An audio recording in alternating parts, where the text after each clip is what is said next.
Hey guys, my name is Amanda. I'm a licensed esthetician and lash artist in the DC area. And if you see this video, it's your sign to start doing lashes too. Before I post any more videos, lately I've only posted like lash along with me or like what's in my cart. Before I actually post long form videos of how-tos, I did want to introduce myself and give you a little bit of insight on who I am so that you're not taking advice from a complete stranger, some of my background, what I have achieved, and I'm hoping that I can build a community that does the same or even better. There's enough room for all of us.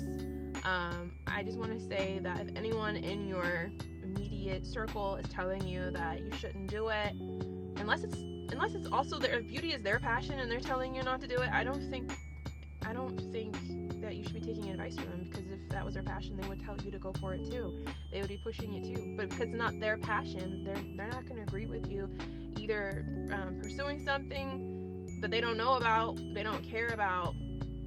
Don't listen to them. Listen to yourself. Listen to what you want to do.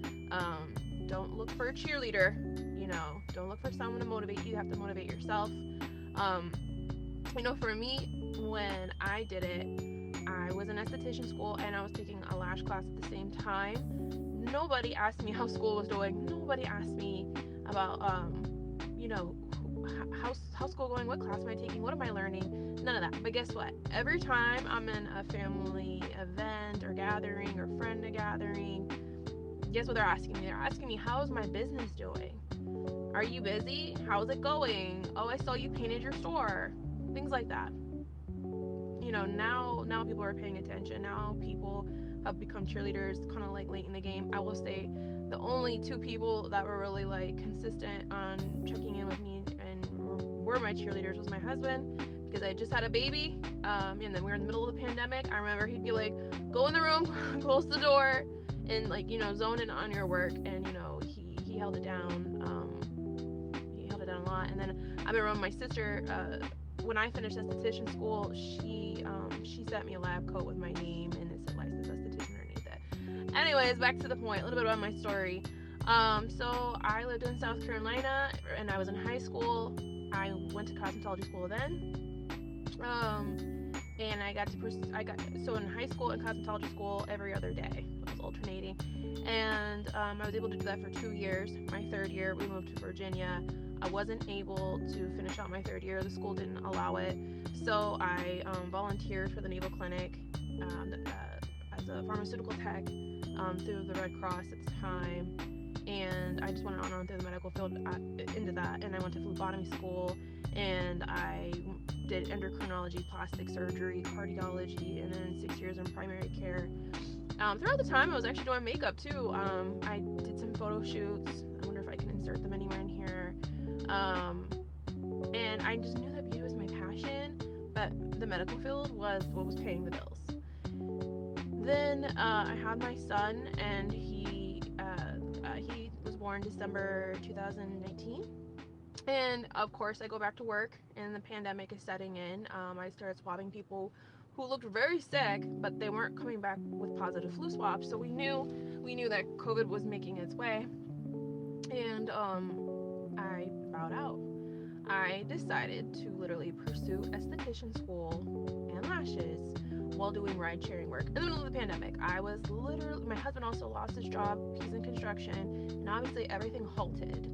So, that happened. So we ended up doing like gig work, ride sharing. We did Uber Eats, we did Instacart, whatever, Amazon Flex, anything that I could deliver, I was delivering. And that's how I was paying for school, is how I was paying my rent. That's how I was paying all the bills. And then I actually, once I finished my lash course, and once I got my esthetician license, I found a salon that was renting a room. And imagine, I'm doing it scared, but I'm doing it hungry. And I went to the salon and I explained to them that I had no clients, and I had no portfolio really. I had like a little bit of work that I had done on like models that I found in the area, and they took a risk on me. Since then, I'll do a more in-depth story, but I wanted to introduce myself and just show you that I went from like literally, like I said, hungry but scared in the pandemic with a new baby, jumped my career to pursue lashes, and now I have Lash. My first client, so my first client was actually, because I'm a licensed esthetician, was a news anchor. And then, but since then, I have worked with political figures. I have worked with people. I worked with influencers. I have worked with major TikTokers. I worked with it all. I've seen it all. Pageant people, people on the Hill, anyone. I've worked with all walks of life. I've met so many people. This job is rewarding in so many ways. And now I've introduced LED lashing in my salon, and I noticed that on YouTube it's a little controversial, but now that I have worked on doctors, yes, I lash doctors using LED light, I have some feedback, and I think that I'm going to go more in depth with that in another video, because I think people should hear what I have to say after years. Oh, by the way, I've been doing this for 4 years. LED, probably in the last year. But it's changed the game for me. I'm hoping it can change the game for other lash artists. I'm hoping LED will even give lashes a better reputation, because usually if you see lashes on Instagram, TikTok, Pinterest, or not Pinterest, but maybe every time I see it on my feed, it's people with over the top lashes, or lashes with red eyes, or people having allergic reactions, blepharitis, all the things. So I don't know. I'm hoping that my controversial outlook on lashes will actually, change other people's outlook on LED lashes too. Hope this makes sense.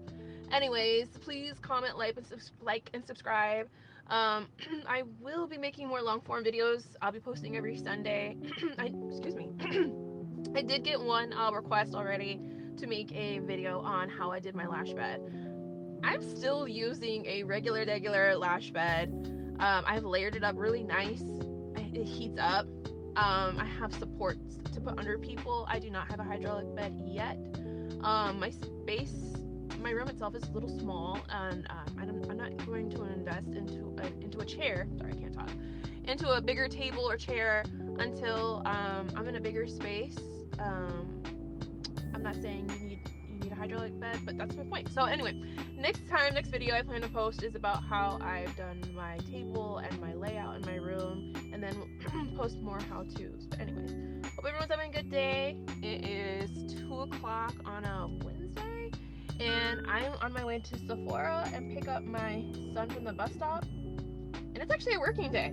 I'm able to literally run my own life still. I'm able to be a mom. I'm able to be a wife. I'm able to make good money. In fact, this morning, I'm sorry, you guys are bouncing. Even this morning, I had someone reschedule. Guess what? I still got paid for it. They're still paying for my time, even if they cannot make their appointment, because I've also curated clients that respect my time. I remember just being like, what do you mean? We'll get to that one day too. But anyways, hope everyone's having a good day. I'll see you guys on Sunday when I post my next video. Bye.